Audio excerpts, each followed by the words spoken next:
Carly McCord alongside Matt Moscona from After Further Review for 104.5, 104.9 ESPN post-game LSU versus Arkansas. Not what a lot of people were expecting, Matt. Arkansas came in here and they put on quite a show, and LSU just did not respond. And we just left Les Miles' press conference, and he says that it's nobody's responsibility but his. What do you think that he did wrong, or what do you think he could have done differently? Well, it's odd, first of all, because Les was overt with taking the blame tonight. That's a rarity. And listening to Les for 10 years, 11 seasons now, for Les to stand at a post-game press conference and take so much of the blame as ardently as he did, you could tell this one stung, and I don't think that he expected it to go the way it did. And to a degree, I actually agree. I think LSU, the players, came out and they played pretty hard at the onset.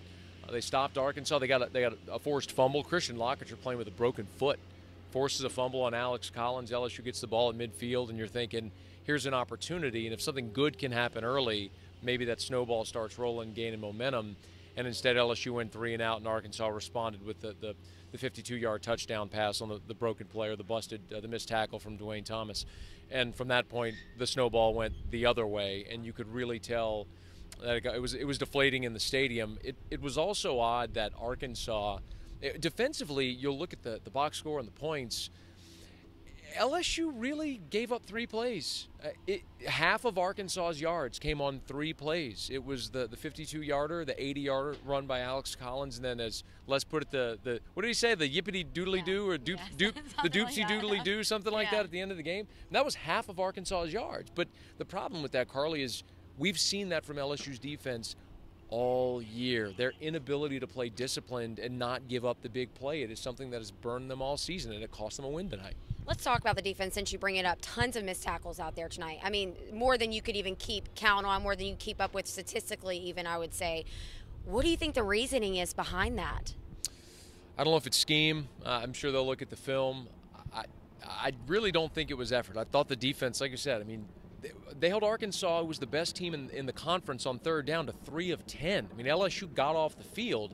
I think a big issue was offensively they didn't move the ball, and they gave up 3 really big plays, and that's been the bugaboo all season. If LSU contains those 3 plays, you're talking about a tightly contested ball game in the fourth quarter, but they didn't, and instead they were playing catch-up the entire ball game.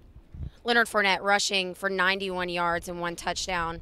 How realistic is it to say now that he's no longer in the race? Not that he won't be, a finalist in the Heisman, but how realistic is it to say that he's not the front runner anymore? Oh, he's definitely not the front runner, and especially with Derrick Henry going for 200 yards in back-to-back weeks. I think Derrick Henry clearly has supplanted Leonard Fournette. It goes to something that I know we've said often on radio and elsewhere, is that the Heisman Trophy ultimately is won in November. The race starts to heat up in September and October. I mean, last year in September and October, people were talking about Everett Golson from Notre Dame. He didn't even finish the season as their starting quarterback and then transferred. Yeah. So the Heisman's won in November, and Derrick Henry's having a huge November, and right now he is the front runner.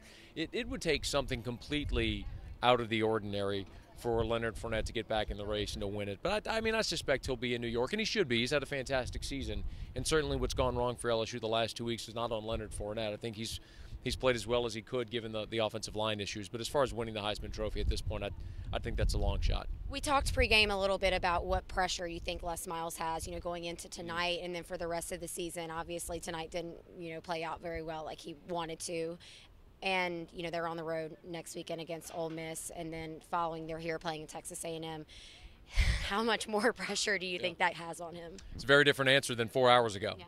I don't think there's any question at this point when you look at the way that this team lost in Baton Rouge tonight, in Tiger Stadium, to a 3-score loss to a very mediocre Arkansas team, a team that LSU had more talent than. To come and lose the way they did is unquestionably deflating, and at this point you have to assume changes are going to come. Now, I don't know if that's going to be staff changes. I still think it's premature to start talking about a change in head coach, but get 2 more games and then a bowl game. If you lose, I mean, theoretically, I'm not saying that I would predict this to happen, but if you lose out and you're talking about a 5-loss team on a 5-game losing streak, then it's a very different conversation. But I'll remind you that a year ago at this point, people were thinking similarly, and then LSU scored a major upset win over Ole Miss late in the season, which was a top 10 team, and and and a nice win at the end of the season against Texas A&M. So there's still 2 weeks of football to be played. So any conversation like that is premature. But LSU's goals get to Atlanta, win in Atlanta, play in a meaningful bowl game.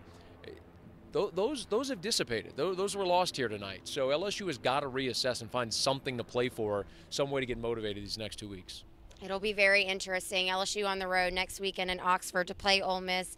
I'm Carly McCord. He's Matt Moscona for 104.5, 104.9 ESPN Baton Rouge.